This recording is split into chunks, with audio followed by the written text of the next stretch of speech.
This is a Social Work Shorts video blog.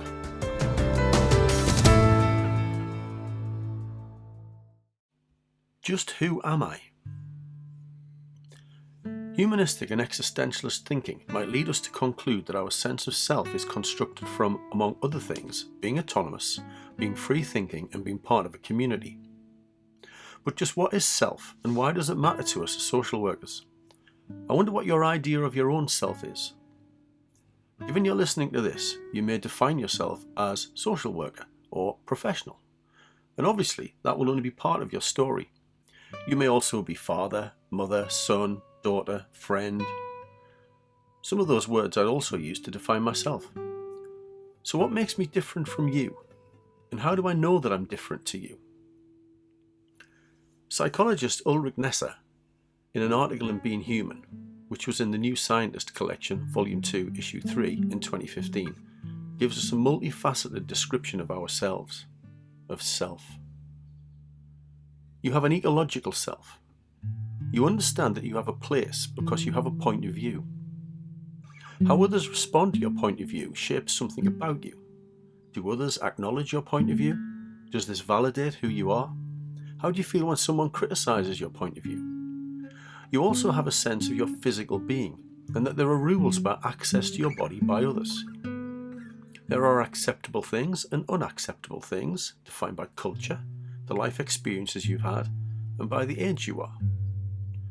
When you think about supporting adults with disabilities, these lines often become blurred due to the nature of the support that needs to be offered. The line between acceptable and unacceptable intimacy around personal care sit in a different place, and in delivering such care, concerns around lack of dignity need to be explored. You know your image in a mirror and the sound of your voice. You understand that others are physically different to you.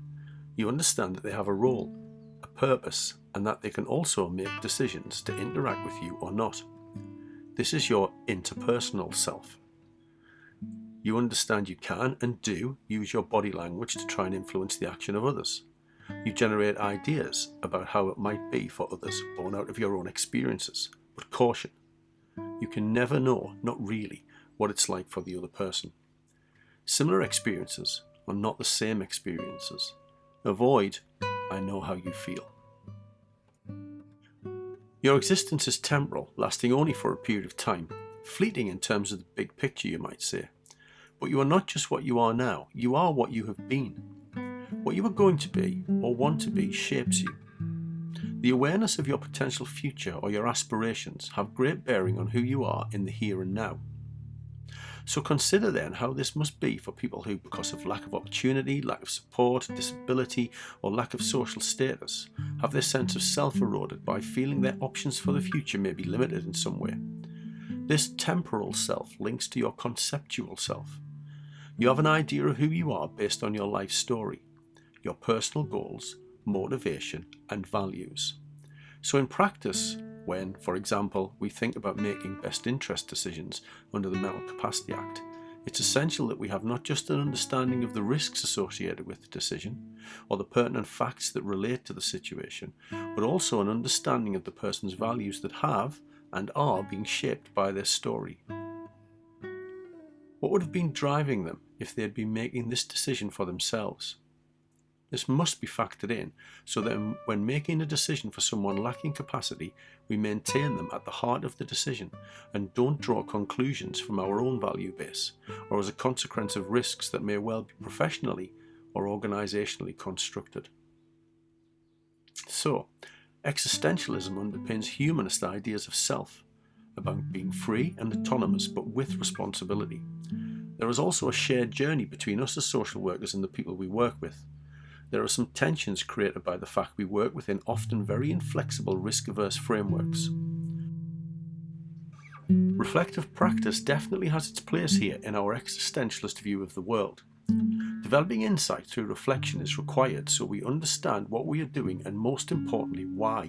Are we working to the service user's agenda, our own, or our agency's?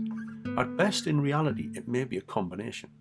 At worst, the service user's voice may be silent or misheard. Theory, research and practice wisdom, as well as knowledge from service users, all have their place here. Our work needs to be holistic, incorporating all the elements and taking a big picture view so we can capture an understanding of the essence of the person, where they've been, where they're at, and crucially, where they want to go. As social workers, we can't just deal with situations from an objective viewpoint, but have to understand the subjective dimension. We can only discover that by exploring the person's sense of who they are and what they value before any decisions are made.